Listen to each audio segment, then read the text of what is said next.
2-3 प्रश्न मांडले. तर मग विरोधक म्हणून 2047 सालासाठी किंवा आगामी काळासाठी तुमचं असं काही स्ट्रॉंग विजन आहे का? नाही, अर्थातच. हे बघा, आम्ही लोकप्रतिनिधी आहोत. अनेक वेळा गल्लत केली जाते. आम्ही पॉलिसी मेकर्स आहोत.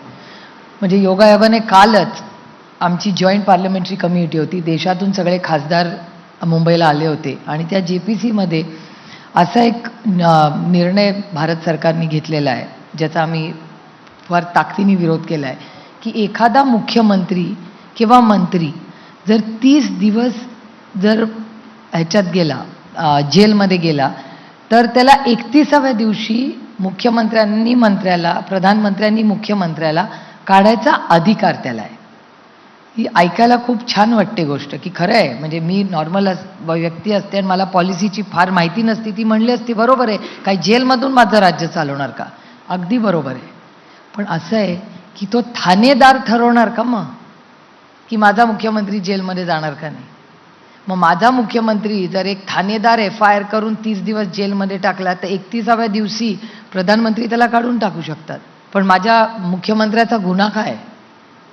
आणि तो ती तुमची बँक आहे ना, इथे बँकेनी स्पॉन्सरशिप केलं आहे तुमचं हा कार्यक्रम.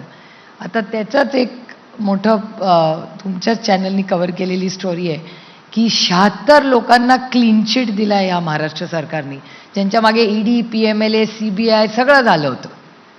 मग त्या सगळ्यांना तसंच माझा मुख्यमंत्री जो इलेक्टेड आहे, तुमच्या मनातला आहे, ज्याला लोकांनी लोकप्रतिनिधी म्हणून निवडून दिला आहे, जो मुख्यमंत्री झाला आहे, त्याला 31व्या दिवशी एक ठाणेदार ठरवणार की माझा मुख्यमंत्री राहणार का नाही राहणार?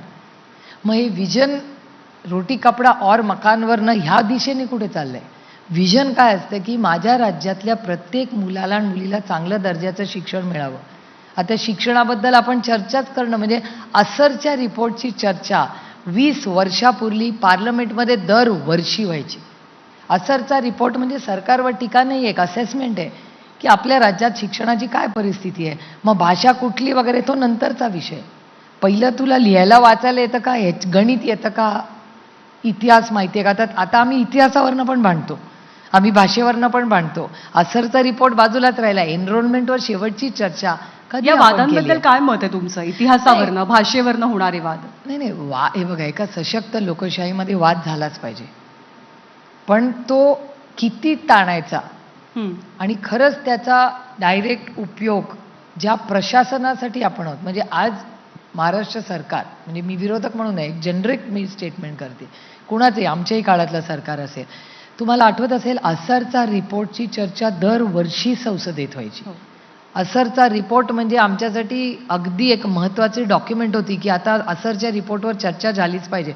आणि सटकून आमच्यावर पण टीका व्हायची की अरे मध्य प्रदेशमध्ये एनरोलमेंट कमी झाली. असरचा रिपोर्ट, इथे पण रिपोर्टर्स बसलेत, किती नवीन पिढीला असरचा रिपोर्ट माहिती आहे किंवा तुम्ही शेवट वाचलाय किंवा त्याच्यावर चर्चा कुठेही समाजात झाली? म्हणजे आमच्याही केसमध्ये मी म्हणते, फक्त तुमच्याकडून अपेक्षा नाही आहेत, आम्ही पण किती वेळा करतो. कारण का आम्ही इतक्या JPCमध्ये आता अडकलोय. एक ते मुख्यमंत्र्याला काढायची JPC, प्रधानमंत्र्याची एक आणखीन वेगळी JPC, आणि मग एक इन्कम टॅक्स बिलची JPC. आता आम्ही JPCत इतक्या व्यस्त असतो. 1 नेशन 1 इलेक्शन मधली JPC. म्हणजे मग आता लोकप्रतिनिधी म्हणून अर्धा माझा वेळ दिल्लीत संसदेत जातो, दुसरा अर्धा वेळ JPCमध्ये लढण्यात जातो. आणि खरंच 1 नेशन 1 इलेक्शनसाठी दर महिन्याला आम्ही भेटतो, चांगली गोष्ट आहे. पण असरचा रिपोर्ट महत्त्वाचा, शिक्षण महत्त्वाचं का 1 नेशन 1 इलेक्शन महत्त्वाचं? म्हणजे सरकार जे आहे आज, मग आरोग्याबद्दल आम्ही खूप मोठ्या स्कीम्स केल्या. अहो, टाटा मेमोरियल हॉस्पिटलमध्ये जाऊन बघा, खरंच त्याच्यात बदल झालाय का? KEMचं नाव बदललं, ठीक आहे, तुम्ही नाव बदलले, तिथलं इन्फ्रास्ट्रक्चर बदललंय का? नाव बदलून काय क्रांती झाली आहे का तिकडे? नाव बदलून क्रांती होणार असेल तर जरूर कुणाचंही नाव घ्या, तुमचं स्वतःचं ज्यांनी बदललं त्यांचं घातलं तरी मला काही अडचण नाही. पण इन्फ्रास्ट्रक्चरमध्ये काय बदल आहे? पण तुमचा KEMचं नाव बदलण्याला सपोर्ट आहे का तुमचा विरोध आहे? मी तुम्हाला खरं सांगू